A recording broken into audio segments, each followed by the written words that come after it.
Well, thank you for that kind introduction. I'm flattered.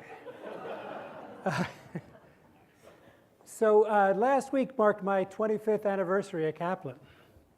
And it was pretty cool to be able to celebrate that amidst all of the discussions around the announcement of a transaction that we really love, and that's the sale of Kaplan University to Purdue. I'm going to talk more about that in a bit, but I have to admit that that anniversary had me reflecting, how did I end up at the same company for 25 years? And I thought of a few different reasons, and there's one that I think most of the people in this room share, and that is that there is a lot to like about devoting your career to helping others achieve their educational and career goals.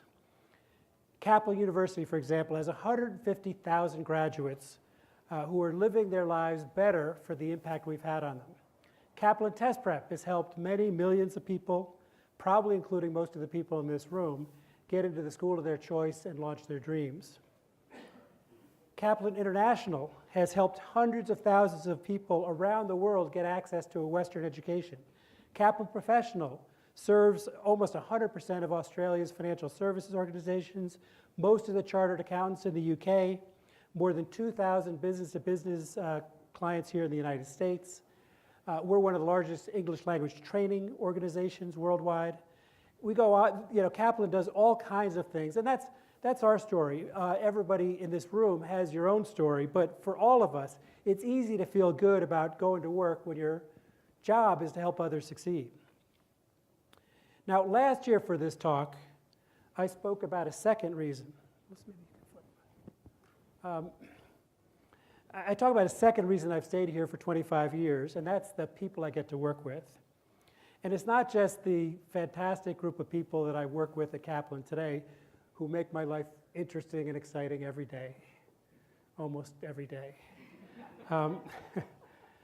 I talked last year about the Kaplan Network, the amazing group of people who are leading education companies around the world and who got their start at Kaplan. I can see a bunch of them here in this room today. It's easy to be at one place when you're working with generations of incredibly talented, ambitious, mission-oriented people. The third reason I've stayed, of course, is that I really haven't been at one company. When Jonathan Grayer hired me in 1992, Kaplan was a money-losing, revenue-shrinking, dated test prep company with $75 million in revenue. Today, we're more than 20 times that size, and we've extended into so many different sectors and geographies in education that it's really hard to find a session in this panel or in this conference that doesn't somehow impact on some part of our business.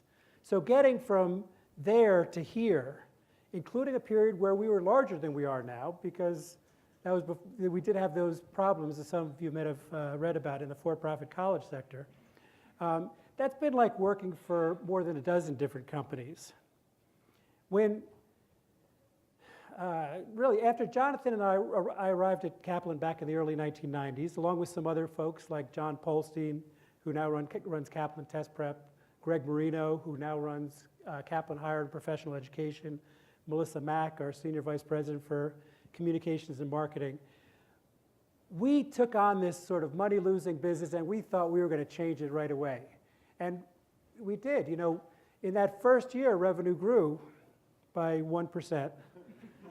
And then 2% for each of the next 2 years. And finally, we got into the mid-single-digit growth.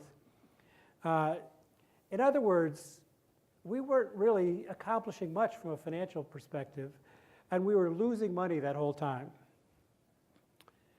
Now, it's not that there wasn't a lot going on at Kaplan. In fact, under the surface, there was a lot of progress in fixing systems, bringing in great new people, upgrading curriculum, and so on. But it didn't yet show in the financial results. It looked like the company was stuck. Most owners, losing money for the better part of a decade, would have tried to figure out how to exit. But our parent company, then called the Washington Post Company and now called Graham Holdings Company, had then and has now a really unusual quality, and that's called patience. They saw that behind our lousy numbers, an impressive story was unfolding, and they were willing to wait it out to see how it played. And sure enough, they were rewarded for that patience. By sticking with a program of doing things the right way, Kaplan started moving into growth mode in a significant fashion starting in 1997. By 2004, as Kaplan extended into professional training, higher education, and international offerings, that original 75 million in annual revenue exceeded $1 billion, and a few years later exceeded $2 billion. When the attacks on for-profit higher education hit, that long-term focus enabled us to aim for higher ground in higher ed. Even at the expense of earnings with new and expensive student protections, on top of our already heavy compliance environment, that were an important reason why our legal and regulatory dockets remain so clean today relative to some others in the industry. That focus on the long term also led us to sell some businesses that we liked, but we recognized we're better off with other owners. And that's really the fourth reason I'm still at Kaplan here today. We have had the freedom to focus on the long term, to build Kaplan in the right way. We have a very strong belief that quality, doing right by the students who place their trust in us, will pay off in the long term. We don't take shortcuts, and we don't put our own short-term interests ahead of the interests of our students. So let me say something here today to anyone who is working in or investing in education.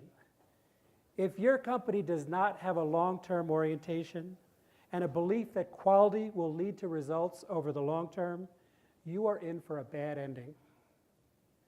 Education typically takes place over an extended period of time. It's not like selling a sweater or a computer where the person just takes it home. You'll typically be interacting with your student for a while, and more importantly, the value of what you're providing lasts a lifetime. If your company is focused on today's earnings or the next sale, while your students are focused on the impact you'll have over their lifetime, your interests are not aligned with your students. And that's going to cause problems for your company at some point. And of course, we've seen it has. When I think about the companies that were hot back when I started at Kaplan, there are very few of them who are here represented in Salt Lake City. The ones that are the publishers, but they were never hot, so I don't think that counts. Now, of all the companies that are getting attention here, not too many of them around 10 years ago, much less 15 or 25. We're still here. Half of the Fortune 500 from the year 2000 is gone, but we're still here. That's not because we've been in easy businesses. That is definitely not the case. We've taken some major hits from the markets we serve, and we've had some self-inflicted hits as well. But in part because we'll gladly give up earnings today for an opportunity at a better business tomorrow, or 10 years from now, or 20 years from now. We keep going. The Kaplan test prep business that a number of us came to in the early to mid 1990s is a good example. By the late 1990s, after all that work that I described, it was humming. It was delivering great score improvements and making good money. But in the dot-com era, there were lots of internet companies trying to steal our employees and our students. I remember an investment banker who came upon a sign for Kaplan test prep, and he turned to his colleague and he said sort of sadly, "Oh, those guys are going to get killed by pinkmonkey.com." Now, I never even found out who the hell pinkmonkey.com was. As far as I know, they got swallowed up in the dot-com crash. But our test prep business kept growing through all those times until about 2006, when a swarm of new entrants who could put up respectable-looking websites and charge very low prices started to eat away at the business. KTP, Kaplan Test Prep, faced the choice of drastically cutting its prices or letting the aggregation of new entrants eat away at its market share. The test prep team, led by another 25-year veteran and John Pohl's team, revamped its entire business model to compete at lower prices in the digital world, a painful process that required several years of significant losses. But Kaplan Test Prep today is a great example of the kind of company that Clay Christensen says really shouldn't exist. A company that dominated in the bricks and mortar era, that now dominates in the digital era, and it's highly profitable again. I've said it before and I'll say it again. Test prep is a brutally competitive industry, and in its entire history, only one company has ever made any real money at it, Kaplan. Essentially, everyone else was ultimately sorry they entered. But it's because we've been able to look at the long term at how we win in this market that will always eventually outperform those who are focused on this quarter or this year. Another good example is our English language training business, which brings students from non-English speaking countries to our centers in the US, the UK, Australia, New Zealand, Canada, Ireland, and so on to study English. It's the largest such business in the world. We built a small presence in the space in the 1990s, and we liked it enough that we thought there was a perfect asset that we should buy. It's a company called Aspect. So in 1997, we bid for it, but some others thought it was worth more than we did, and we lost out. Thank God. Because a few months later, the Asian financial crisis wiped out a big chunk of the business. Nobody was coming into the United States from Asia. So by the time, a few years later, the new owners, frustrated by their terrible timing, put Aspect on the block again. In 2002, by then it was worth a lot less. So we bid a lot less. Enough less that we lost that bid again. So we didn't get it. But it turns out that we were a bit fortunate at that too, because that's when SARS hit. And then again, the Asian market sort of froze up. Part of the point here is this is a business that has ups and downs. And Kaplan is a good home for a business that might have, in a given decade, 7 good years and 3 bad years. Some companies don't like that kind of business. That's all right for us. But in fact, the timing and price was right when we ended up buying Aspect in 2006 on our 3rd try. And it happened that was just as an uninterrupted 10-year period without a crisis was about to begin. It's one of several times we bought a business after bidding on it in a previous process. We know the price that we're willing to pay, and we're not going to get pushed outside of it because, you know what? That business, there's a good chance it's going to come back on the market again sometime in the future. We're really happy with that purchase. It's been a great purchase, and one we're happy with even today when, yes, the market is in, again, a bit of a crisis. As the strong dollar makes coming to the United States a lot more expensive, although the weak pound makes it attractive in the UK. Student markets like Venezuela, Russia, and Saudi Arabia have fallen off a cliff. You may have heard about some unwelcoming language in the White House that makes people less likely to travel to the United States. So there are problems, and the business is now in a down cycle. That's okay, because we'll be here for it when the market picks back up again. And I could give you a lot of examples, but I wanted to turn to Kaplan University because it's obviously received a lot of attention recently, and I'm sure at least a few of you came and you were hoping that I'd at least talk about it a little bit. Kaplan University was a startup. It was launched out of our Kaplan Higher Education campus in 2001 with an initial cohort of 34 students. We had an on-ground campus, and we built the online out of it. The story has been a remarkable one and a hard one. But by focusing on student outcomes and experience, Kaplan University grew dramatically for its first 10 years before economic cycles, public policy battles, and regulatory handcuffs weighed it down. Today it serves 32,000 students, and we know they're doing well. How do we know that? We're always asking 5 questions. First, are our students learning? Well, several national survey tools indicate students at Kaplan University learn more during their undergraduate education on average than students at other traditional universities. They tend to start at a lower level, and they narrow the gap during their education. Second, are they graduating? Well, the data says that Kaplan University students graduate at a far higher level than students at demographically comparable institutions across the United States. Third, are they getting jobs? And again, according to our data, they are at very high rates. Fourth, are they making more money? Well, they sure are. According to data derived from government databases, Kaplan grads increase their income by an average of 80% within 5 years after graduating. compared to an expected increase of less than 10% if they hadn't gone to college. And by the way, their increase in income on average is far in excess of the student loan payments that they obligate. And that's one of the reasons why our 3-year default rate for graduates is under 4%. Graduating from Kaplan University has a very positive impact on our students' careers. And fifth, are they happy with their experience?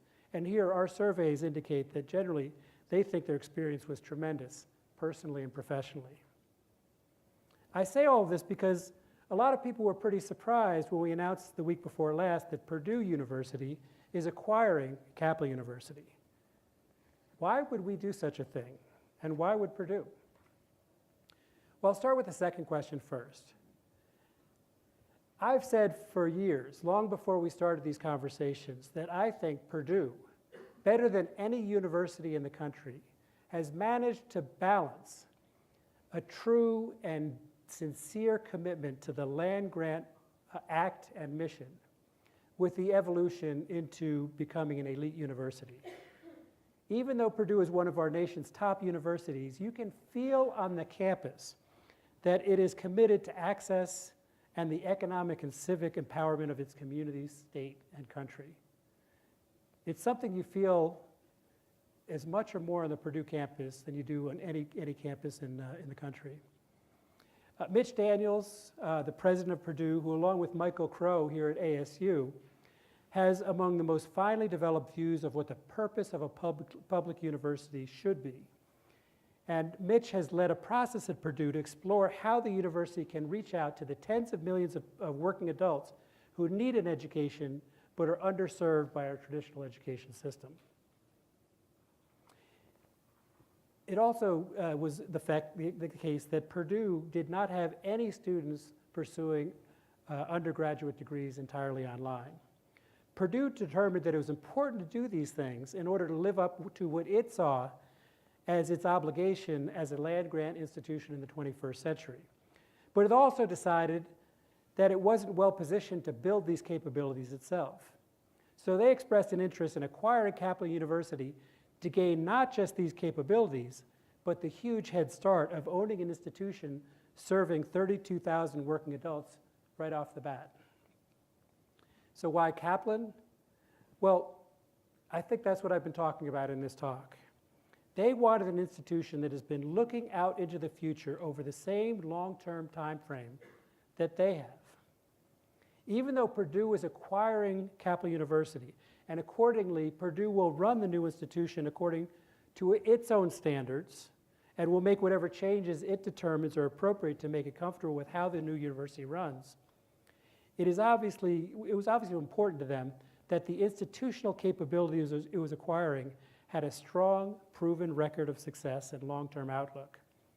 While Purdue doesn't assume liability for anything that occurred prior to its ownership, it was important to Purdue that relative to similar institutions, our regulatory and compliance track record is very clean. No government investigations or student lawsuits or arbitrations. A recent 10-year unconditional approval by the Higher Learning Commission, which is our accreditors and Purdue's, and so on. That the record of Kaplan University was something that was consistent with what a brand and reputation of an institution like Purdue would have. They obviously did extensive due diligence about the long-term record of the current team and institution and determined that they felt very confident that they were acquiring not just unique capabilities, but a team and an institution with integrity and a commitment to excellence. And why are we interested? Well, it's not because we're not enthusiastic about what the road ahead would have been on our own. While obviously it's been a tough period for all for-profit institutions, we're among the small number that has been seeing its new student enrollments rise most recently. We think there's plenty of room for providers of all types in this marketplace, and there will be winners among the for-profits. We were interested for the reason you might have sensed from what I've said so far. We thought this was the best path ahead for the institution, its students, our shareholders, and the country over the next several decades. Not for next year or 2 years or 5. In fact, it is perfectly possible that financially this could be a negative in the medium to short term. And depending on a lot of factors, it is possible that from a purely financial standpoint, we might wish that we had kept Kaplan University over the long term. But we feel extraordinarily good about passing the baton to a great institution like Purdue, which will secure the future for this team and its mission. And whether or not the financial outcome is the best possible one, we will be paid fairly for the institution over time, whether through our fee or through the buyout provision that Purdue retains. And our team is really excited about the opportunity to provide the transitional and operational support that Purdue needs to make sure it is successful for as long as they want us to do it. So will others do something similar? I don't know. Another traditional university would have to prioritize a similar commitment to reaching out to this hard-to-serve demographic, which cuts against that ever upward search for exclusivity that most universities seem to value above all else. You'll need a leadership team that is as sophisticated as what Mitch Daniels has built at Purdue, who could do as complicated a deal as this. You'll need a university that is prepared to take the slings and arrows that seem to inevitably come when you're doing anything with a for-profit institution.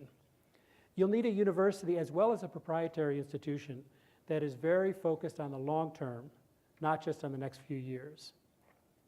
And on the other side, I think you'll definitely need a for-profit with a very good regulatory record, a team that has been in place for a long time so they can be measured through the toughest periods, and a willingness to forego short-term financial return in exchange for a chance at a good return over decades. And even then, only if the institution is successful and limited by the fact that any excess over revenues over expenses, at least in our deal, goes to the partner university. We felt it was appropriate to create some protections for Purdue to ensure that as a public institution, it didn't take financial risk. I suspect other universities would demand something similar. But that means we assumed that risk. And beyond that, the for-profit has to be willing to give up control. You have sold your university. We were fine with that because we really trust and admire what Purdue is all about. I wouldn't have felt nearly as comfortable with every institution. We're excited about this deal. It is a landmark moment for Kaplan, for Purdue, and I think for the country. After all we've been through, we are looking forward to doing what we can to help as Purdue reimagines what the land-grant university should look like in the 21st century. So where does this leave Kaplan once the deal is approved later this year? Well, we still have a commitment to support the new university for as long as Purdue wants us to do so. Beyond that, though, maybe the most unique characteristic of Kaplan is that we are a highly diversified company made up of extensive assets and capabilities that we continue to build upon. We have a robust set of international businesses and what we believe is the strongest international recruitment capability in the world. We remain the top provider of test preparation in the country, preparing students for over 100 standardized tests as well as related services. We're a global leader in professional education in areas like accounting, finance, wealth management, advanced designations, insurance, real estate, leadership and professional development. Each of these businesses has a lot of areas to grow in the years ahead. How this all evolves will play out over time. We continue to explore new business arenas, primarily in areas adjacent to our existing businesses that leverage and extend our capabilities where we have portable expertise and brand equity. We aim to be the first in all the categories we enter. And of course, we'll be focused on building these businesses to succeed over the long term. As for me, I'm as excited about my work as I've ever been, and I can't wait for the next 25 years. So thank you for that, and I think I have time for maybe one or two questions, if there are any. Oh, thank you.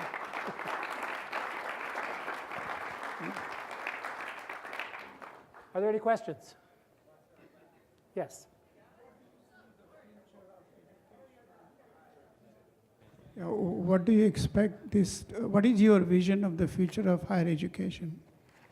What is my view of the future of higher education? You know, I could give you a quick answer to that, or I wrote a book about this, and so I invite you to go to Amazon.com and read it, because it was 240 pages on that exact question. But I'm very optimistic about the future of higher education. Why don't I leave it at that, and I can talk to you afterwards. Any other questions? Yes.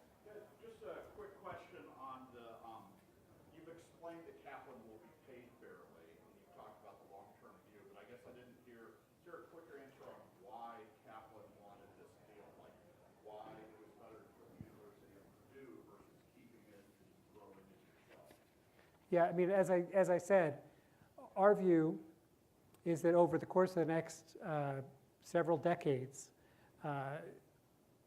we think that our shareholders and our students are best served through this combination. We think there are a lot of really important pluses for everybody involved, and that's the judgment we made. It's not necessarily the same judgment that everybody else might make in a similar circumstance, but as I try to describe, I think we're a little bit of different company than you find in other places around this conference, for example.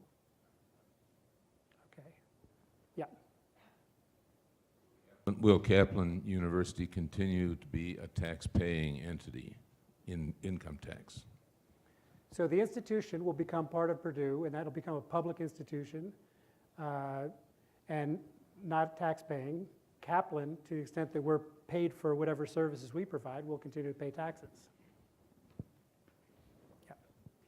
Why was the deal structured in a way that it's practically an OPM agreement now between Kaplan and Purdue rather than just a lump sum? So I don't really actually think of it as it's a sale of an institution, so it's not an OPM. A couple of things. It's hard for a university to write a big check.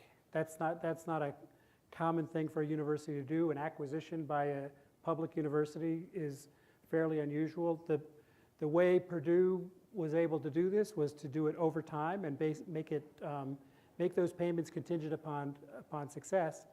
And as part of the deal, they felt they're buying a set of capabilities, or buying the expertise that Kaplan has developed over time, and they asked us to continue to support it for as long as they want. There's a buyout, so if Purdue decides that they can perform these services, they're free to do it, but we said as part of a sale, in order to make that happen, we will continue to support it for a period. So I think it's in a lot of ways very different from an OPM. You could even think about online program management, which is what OPM stands for. This is not just online, it's also campuses. It's not program management, it's an entire university. In so many ways, it's quite a different animal. I understand why people apply a name that they understand, like a horseless carriage is not a great description of a car, but when all you know is about somebody who pulls a wagon behind a horse, you call it a horseless carriage, but this is something a little different. And it was structured this way because that's the best way to make sure that this institution has the best chance of success. I think we're done. Thank you all for coming.